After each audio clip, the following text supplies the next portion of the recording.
if we're doing a top 5 that's more related to the engineering of things rather than, you know, the marketing fluff, what are we going to start with? Well, I was thinking top 5 is going to start number 5 with the QUARQ axis. So why is this kind of a top pick? Well, you have to look at the history of what QUARQ has been doing. It has been a steady march towards not having to futz about.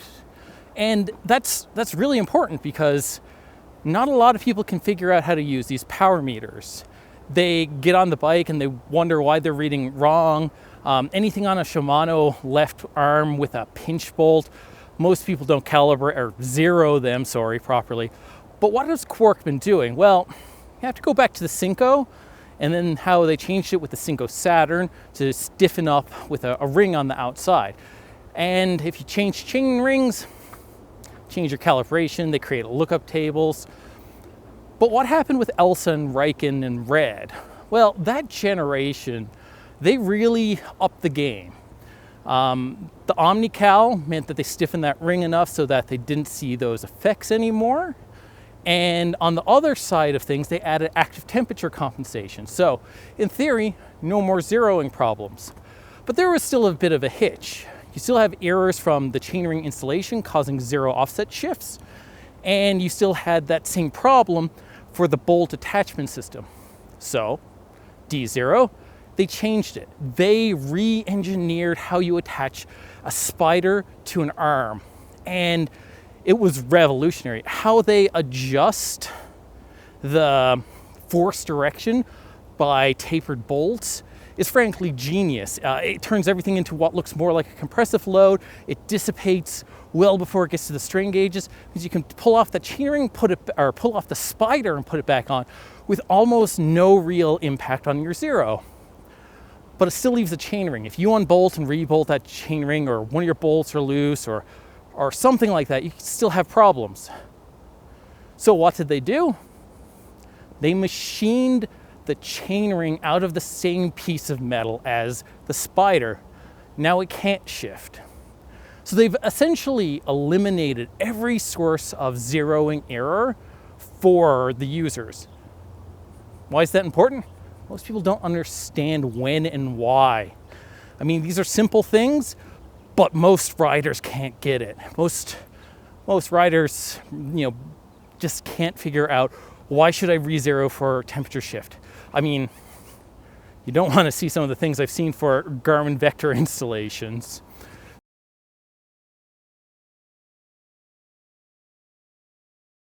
On this side of things, what have we got for the number 5 suckiest innovations of 2019 for road cycling? I'm going to give it to the QUARQ axis. Okay, so I just put that on the top 5 best innovations, but it also made the worst. And there's an important reason why it's making the worst. So I've never been a fan of the throwaway 3-year, 4-year cycle culture.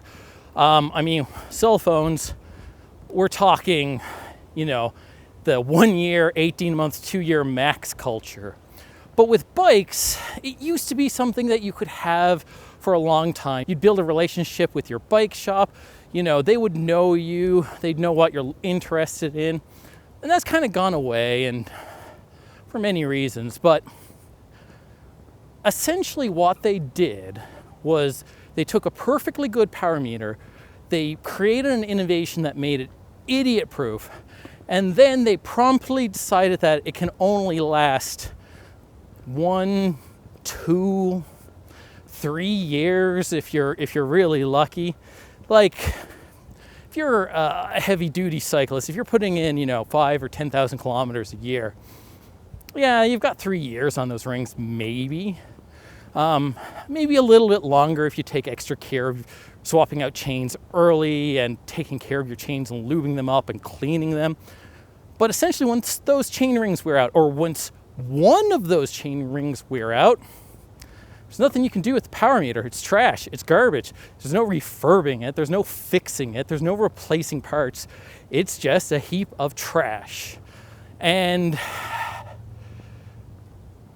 yeah, I can't get behind that. I'd really like to replace small elements of things and keep them going. I mean, I have a bike that's older than me, and it's my favorite bike in the world. With that mentality, that wouldn't exist anymore. So for number 5, giving it back to QUARQ axis. Disposable power meters. Can't get behind it.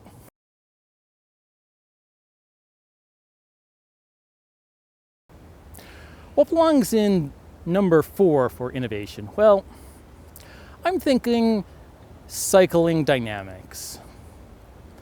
It's been a few years since we've seen any real new profiles, and I mean, that may be because no one's coming up with new ideas, or there's patent strangleholds. So like the Varia radar stuff, yeah, it's hard to come behind GARMIN and do that, but it's also patented to the high heavens. So if you want to put a radar on a bike, fat chances. So Favreau Asioma, or I should say Favreau, for their Asioma product, they really pushed GARMIN to finally open the cycling dynamics. And I think that's a nice stepping stone to finally thinking about power meter innovation again, and maybe actually someone will look at high speed. Now, a couple of companies are playing with the Bluetooth, vector, high-speed data rate stuff, but the sad thing is, the companies that I know are playing with it are actually doing it on spiders, where, except for the aero guys, it's frankly kind of useless to a regular rider because you can't separate your legs and you can't understand what muscle groups are doing. So there's no use to professional coaches or kinesiologists. It's just kind of a bit lackluster. But assuming that there are companies that are going to keep pushing like Favreau, it may be a good indication that people are going to stop relying on GARMIN to do their innovation for them. But it also will likely mean that we're going to start seeing some fractures in standards. So, word of advice, companies, try and keep it together, talk to each other. It's not going to move forward. I mean, something else on this list is going to really open your eyes to that.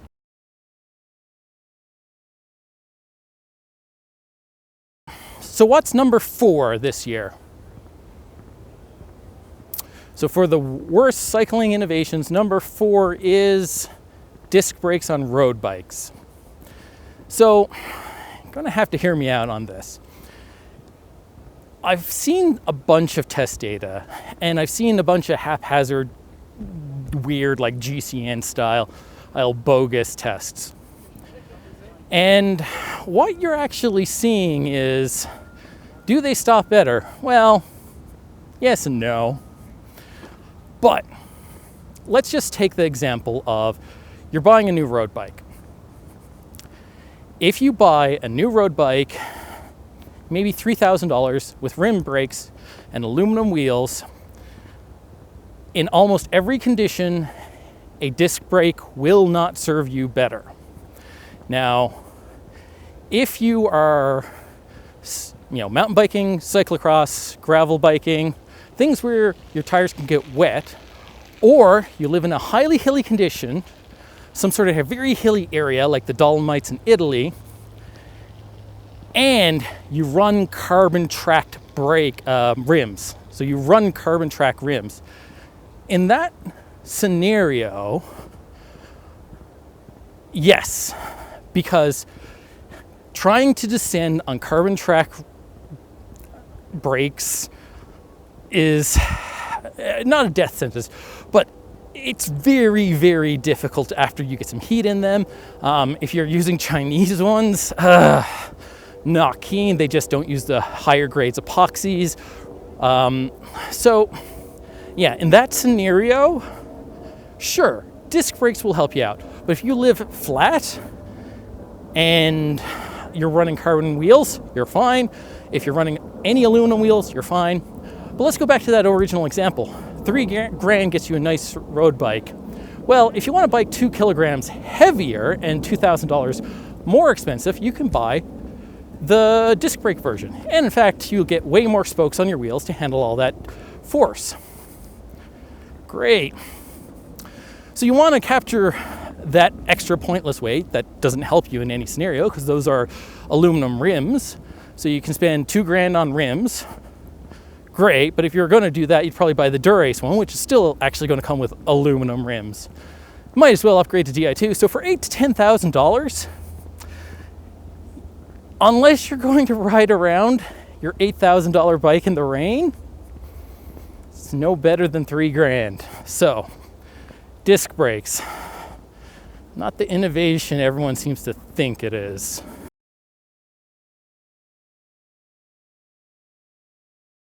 Okay, you're probably noticing this is a scene change. I went back and looked at my original number 3, and it didn't actually stand up. But after doing a little bit of digging and a bit of an offshoot from that, I realized what I think really fits into number 3 is actually really innovative. And it's not just one product or one idea. It's the idea of motion in indoor cycling. And I think Wahoo needs to get a little bit of credit for coming up with Climb. And yes, it has limited compatibility, so you can't just use Climb with a Tax trainer or someone else's. It has to be done with a Wahoo trainer. And you know, the kicker's good, but it probably wouldn't be my first choice on trainers. It's why I have a Tax.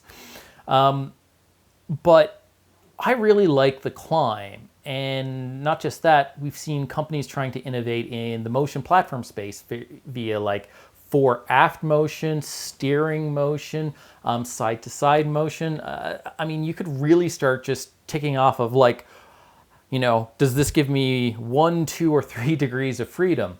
And that's really cool, because not only have we seen the major players like CycleOps have built a motion platform, and it does some really unique things, and that evolves out of DIY solutions. And some of those DIY solutions have evolved into little startups. And I think that's cool, because what we're seeing is the push to realism. You know, we want to make, it's all a chase to make indoor cycling fun. That was Zwift's big thing. You know, Trainer Road helped push indoor training and make it smarter, but Zwift really pushed it into it's fun. And yes, you have no control of steering.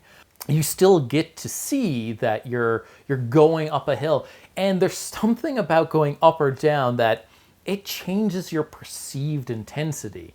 So having more realism, feeling it, you know, having the front end of the bike lift, having it rock back and forth, all of these things are contributing. And yeah, maybe no one's got it right yet, but it means that there's been some cool innovation, and that cool innovation is going to lead to something meaningful. I mean, Wahoo believed in it enough to put it in their bike. So number 3, I'm definitely going to give it to the virtual motion platforms. I don't have a good way of putting it, but all of these ideas and innovations related to bringing more realism and movement and comfort to indoor cycling.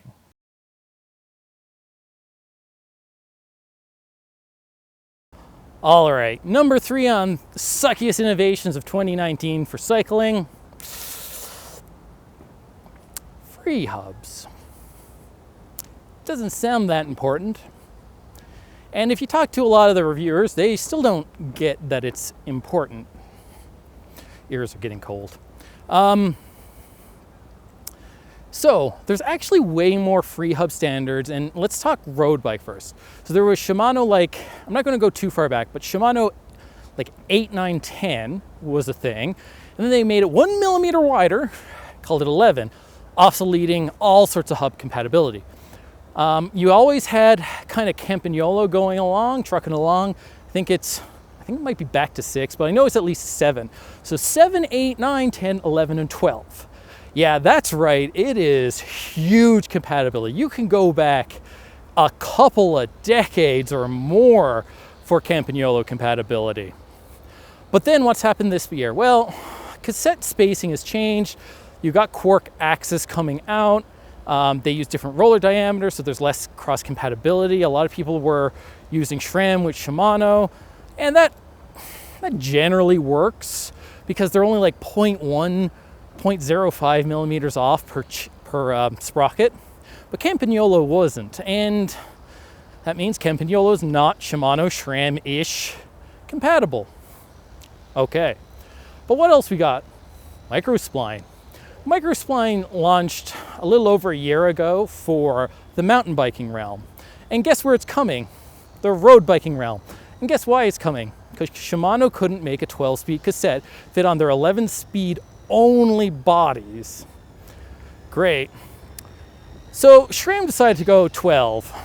What did they do? Well, they decided it was time for a new hub as well. They want their own proprietary hub. But not only that, they took their mountain biking one called XD, and they modified it to make XDR, which is not easily found in the wild right now. So we've got 4 so far. But guess what? Rotor wanted to go to 13 speed by a 1x drivetrain, and they modified the Shimano style to fit a 13-speed cassette. 5.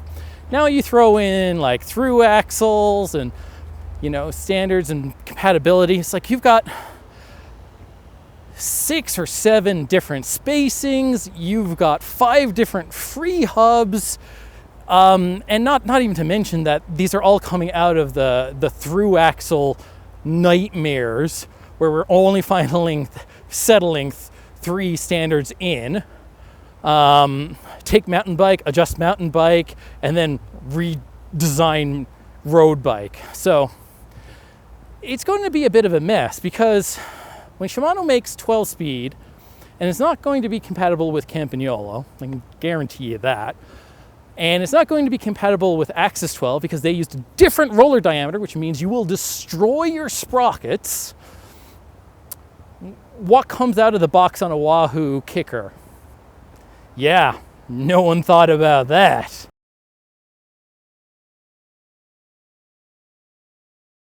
So number 2 on greatest innovation of 2019, companies finally getting Garmin Varia radar. Or, I mean, technically the ANT standard could allow for other radar systems, but it's really the only one.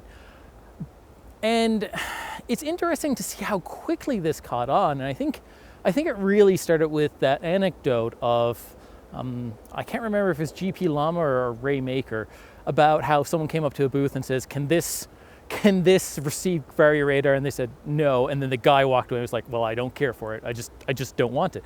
And, you know, it's an interesting thing to understand that as cycling has gotten more popular the last few years, it also goes with more accidents. It also goes with more road rage. It also goes with more cameras and protection.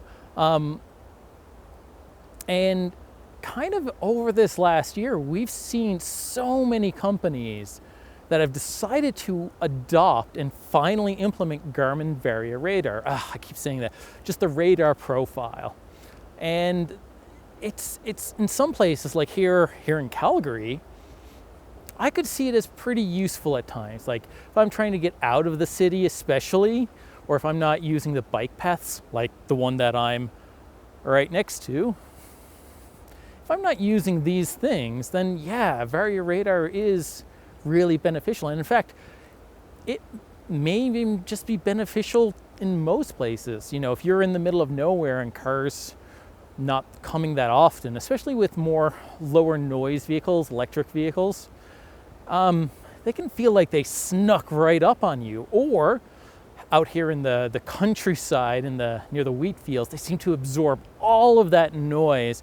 And then you get some big dumb lifted truck barreling past you 40 kilometers over the speed limit on some rural narrow road with its lifted wide tires and stuff. So companies understanding that, yeah, it's not just You know, if Garmin comes out with a product that they want to keep in their ecosystem and make their ecosystem as robust as possible, that's great. But if you want to have a competitive cycle computer, then you need to play ball too, and you need to implement these profiles. And that's what people are starting to do. Wahoo's done it, Stages has done it, even the Hammerhead guys have done it. They've made some real steps this last year at implementing a bunch of new Ant Plus features. So kudos to them, and kudos to everyone for trying to elevate safety as an important task.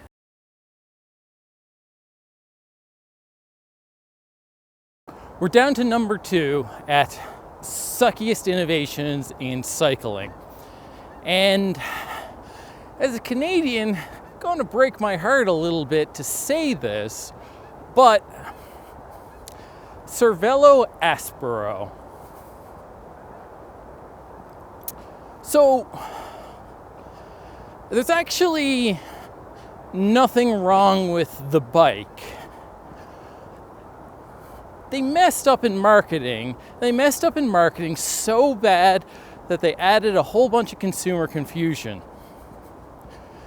So, what is it they actually did? Well, they invented what they're calling a gravel racing bike. Yeah, we already had a name for those. Those are called cyclocross bikes. It also tends to have no mounts for racks or accessories because it's a racing gravel bike. Well, that's just frankly genius, because I mean, they didn't actually have a cyclocross bike, and now they're just getting to come into it late and play off the whole new marketing of gravel bikes that's kind of been more popular than cyclocross. Cyclocross got popular a few years ago. Gravel bikes are currently the thing, and they just went and said, well, let's just bash on the concept of gravel bikes. Oh, some people don't want to sleep in a ditch. Yeah, that's right. Some people want to race their gravel bikes. Sure, we call them cyclocrossers. There's very, very little in the difference of cyclocross versus a gravel bike. And they can talk about slight changes in the geometry. They have some innovative stuff around moving your wheel fore and aft a few millimeters, but I mean, it's the same reason why pros size down a bike. The bike is more nimbler because it's shorter. A couple of millimeters, that's not even the size difference between frames. So it's not innovation, it's just trying to get consumer marketing saying that you've innovated by bashing on a bunch of people's idea of, we don't want to race, we want to have fun. Gravel bikes are about fun. And that's why I put together a gravel bike. There is no racing, it's not really competitive. I mean, sure, there are gravel grinding races and stuff, but you'll find that in anything. There's fat bike races. So, kind of with that rant out of the way, CERVELO ASPERO, great name, aspirational, but really it's aspiring to bash on the concept of gravel bikes with effectively just building a cyclocross bike and sticking the name gravel in it somewhere.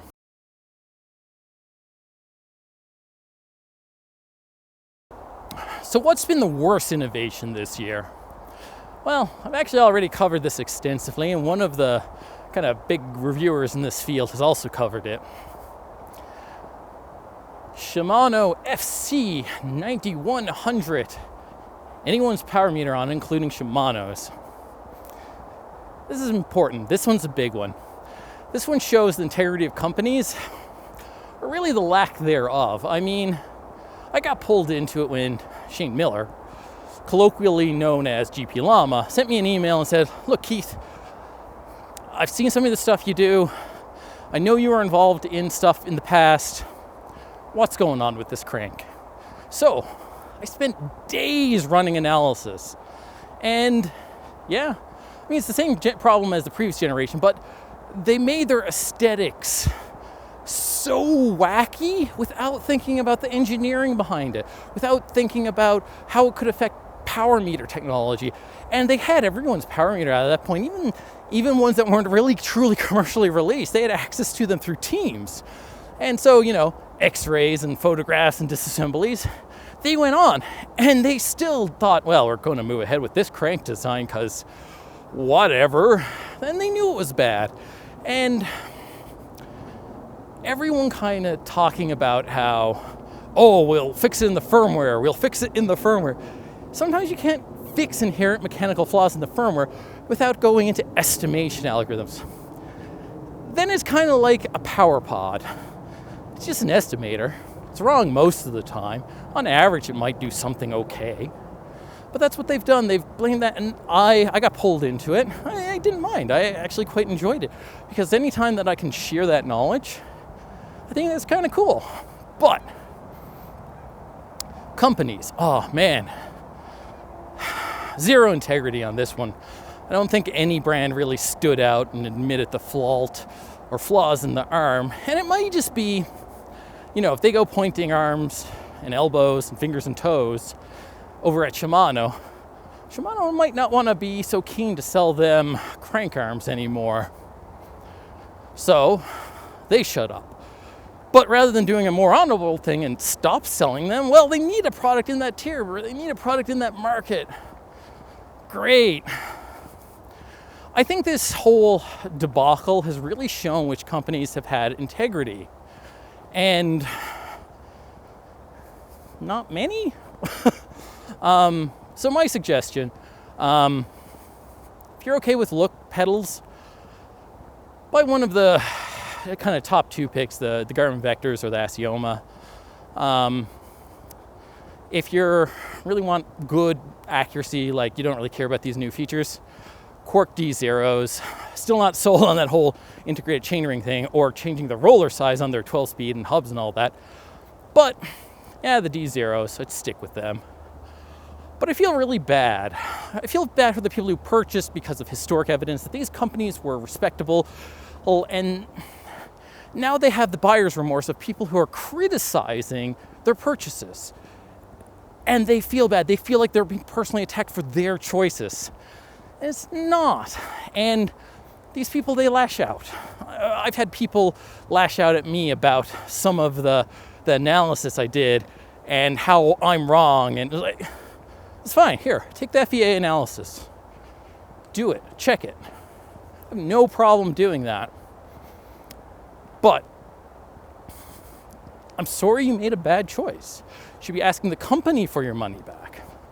You shouldn't be trying to, unless you're experienced, unless you see a real flaw in my FEA, you shouldn't be attacking me. But, yeah. So realistically, Shimano wants you to buy something new every 3 years anyway, so if you are in that trap anyway, just wait wait another year, and then there'll be another power meter, and hopefully they've learned their lesson. Hopefully Shimano's learned their lesson on this one. But, frankly, we'll see in a few months if they have. They might not have. If they come out with some dumb asymmetric design with, chain rings that are asymmetric little arms that are huge, weirdly shaped crank arm, we're going to know they didn't learn their lesson. I'm going to be there, and I'm going to run FEA on that new design. I'm going to show you. But I think it would be really cool to actually show you that, hey, these guys did learn their lesson, and they're making a better product for it. And that might mean all these other third-party companies, they can get back to making good product too, and not feeling trapped into not admitting the problems. With that, 2019, Worst Products closes.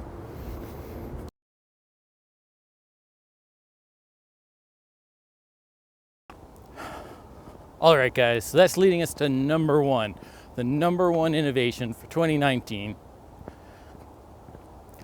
It's going to be anticlimactic. I hate to say it. It's going to affect people at a much lower level. That's the T47 bottom bracket standard. Now, hold on.